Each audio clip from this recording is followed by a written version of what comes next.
മക്കളെ, SSLC കുട്ടികളിൽ average കാറ്റഗറിയിൽ പെടുന്നവരാണോ നിങ്ങൾ എങ്കിൽ ഈ വീഡിയോ നിങ്ങൾ കംപ്ലീറ്റ് ആയിട്ട് കാണുക.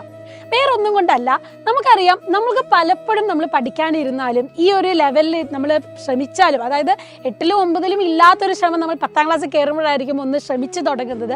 അപ്പോൾ എല്ലാവരും നേരിടുന്ന ഒരു പ്രശ്നം എന്ന് പറയുന്നത് കോൺസെപ്റ്റ് നല്ല രീതിയിൽ ക്ലിയർ ആക്കാനുള്ള ഒരു പാട് തന്നെയാണ്. അതായത് ആവറേജ് കാറ്റഗറിയിലുള്ള നമുക്ക് എല്ലാവർക്കും വരുന്ന ഒരു പ്രശ്നം ഇത് തന്നെയാണ്. നല്ലൊരു സ്റ്റാർട്ടിങ് ട്രബിൾ ഉണ്ടാകും. കാരണം ഇതുവരെ ഒരു ഉഴപ്പിയത് നമ്മൾ നടന്നത് 10ാം ക്ലാസ്സിൽ കയറുമ്പോഴായിരിക്കും നമുക്ക് ചൂട് കയറുന്നത്. രണ്ടാമത്തെ കാര്യം എന്ന് പറഞ്ഞാൽ ഇത് ഗ്രാസ്പ് ചെയ്ത് എടുക്കാനുള്ള പെട്ടെന്നുള്ളൊരു കഴിവ് നമുക്ക് ഉണ്ടാവില്ല. അപ്പോൾ അതിനുവേണ്ടി നല്ല രീതിയിൽ ഹാർഡ് വർക്ക് ചെയ്ത് റിപ്പീറ്റ് ചെയ്ത് റിവൈസ് ചെയ്ത് പോയാൽ മാത്രമേ നമുക്ക് പറ്റുള്ളൂ. അപ്പോൾ ഈ ഒരു സമയത്ത് നിങ്ങൾ ചെയ്യേണ്ടതും ഇത് തന്നെയാണ്. നമുക്ക് ആദ്യം തന്നെ കോൺസെപ്റ്റ് നല്ല രീതിയിൽ വ്യക്തമായിട്ട് ക്ലിയർ ആക്കേണ്ടതുണ്ട്. അപ്പോൾ ഈ കോൺസെപ്റ്റ് നല്ല രീതിയിൽ ക്ലിയർ ആവണമെങ്കിൽ നല്ല ഡീറ്റെയിൽ ആയിട്ട് നമ്മുടെ സിലബസ് ഓറിയൻറ്റഡ് ആയിട്ടുള്ള പഠനം ആവശ്യം തന്നെയാണ്. അപ്പോൾ നമ്മുടെ അസ്ത്ര ബാച്ചിൽ ഓൾറെഡി ക്ലാസ്സസ് ഒക്കെ തുടങ്ങിക്കഴിഞ്ഞു. ഫസ്റ്റ് ചാപ്റ്റർ കഴിഞ്ഞത് സെക്കൻഡ് ചാപ്റ്റർ നമ്മൾ എത്തി നിൽക്കുകയാണ്. അപ്പം ഇതെല്ലാം ഇങ്ങനെ ലിങ്ക്ഡ് ആണ്. അപ്പോൾ ആദ്യത്തെ ചാപ്റ്റർ നല്ല ബേസോട് കൂടെ ബയോളജി പഠിച്ചാൽ മാത്രമേ സെക്കൻഡ് ചാപ്റ്റർ നമുക്ക് പഠിക്കാൻ പറ്റുള്ളൂ. ഇതിപ്പോൾ ഏത് സബ്ജക്റ്റ് എടുത്താലും ഇങ്ങനെ തന്നെയാണ്. ആ ഒരു കണ്ടിന്യൂഷനും ആ ഒരു ലിങ്കും എപ്പോഴും ഉണ്ട്.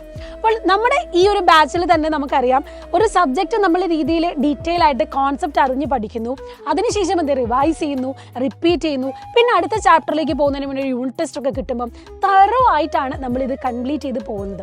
അപ്പോൾ ഓണം എക്സാം നമ്മുടെ ഒരു ഫസ്റ്റ് ഗോൾ ആയിട്ട് വെക്കുകയാണെങ്കിൽ അതിന് വേണ്ടിയിട്ടുള്ള ബേസിക് ആയിട്ടുള്ള എല്ലാ കാര്യങ്ങളും നമ്മൾ എന്ത് ചെയ്യുന്നു, പഠിച്ചെടുക്കുന്നു, വീണ്ടും അത് റിവൈസ് ചെയ്യുന്നു, റിപ്പീറ്റ് ചെയ്യുന്നു, അങ്ങനെ നല്ല രീതിയിൽ ക്ലിയർ ആക്കി പോകുന്നു. എല്ലാം വളരെ പക്കയായിട്ടാണ് പോകുന്നത്. അപ്പോൾ ആവറേജ് കാറ്റഗറിയിൽ പെട്ടെന്ന് നിങ്ങൾക്ക് വളരെയധികം യൂസ്ഫുൾ ആയിട്ടുള്ള ക്ലാസ്സസ് ആണ് നമ്മുടെ അസ്ത്ര ബാച്ചിലൂടെ നമ്മൾ പ്രൊവൈഡ് ചെയ്യുന്നത്. എപ്പോഴും ഈ കോൺസെപ്റ്റ് പഠിക്കുക. കാരണം ഇവിടെ കൊണ്ട് കഴിഞ്ഞിട്ടില്ല. നമ്മൾ എത്ര എക്സാമിന് വേണ്ടി മാത്രം പഠിച്ചാലും കോൺസെപ്റ്റ് ക്ലിയർ ആയാൽ മാത്രമേ +1 നിങ്ങൾ ഏതൊരു ഓപ്ഷൻ എടുത്താലും അതിനുള്ള ബേസ് നിങ്ങൾക്ക് കിട്ടുള്ളൂ. ഇനി എക്സാം ഓറിയൻറ്റഡ് ആയിട്ട് പഠിക്കണമെങ്കിൽ തന്നെ അതിൻ്റെ പാറ്റേൺ, അതിൻ്റെ സ്റ്റഡി, ആ ഒരു അനലൈസിസ് ഒക്കെ ചെയ്തിട്ട് വേണം നമ്മൾ പഠിക്കാൻ. അതിന് വേണ്ടിയിട്ടുള്ള എല്ലാ സപ്പോർട്ടുമാണ് നമ്മൾ ബാച്ചിലൂടെ പ്രൊവൈഡ് ചെയ്യുന്നത്. അപ്പോൾ ഡെയിലി ലൈവ് ക്ലാസ്സസും ഇതുപോലത്തെ ഈ ഒരു എക്സാം ഓറിയൻറ്റഡ് ആയിട്ടുള്ള പഠനവും ക്വസ്റ്റ്യൻ ആൻസർ ഡിസ്കഷൻസും യൂണിറ്റ് ടെസ്റ്റ്, മൊഡ്യൂൾ ടെസ്റ്റ്, ഇങ്ങനെ ഒരു സ്ട്രക്ചർ ആൻഡ് പ്ലാനോട് കൂടിയാണ് നമ്മൾ ഈ ഒരു ക്ലാസ്സസ് ഒക്കെ പ്രൊവൈഡ് ചെയ്യുന്നത്.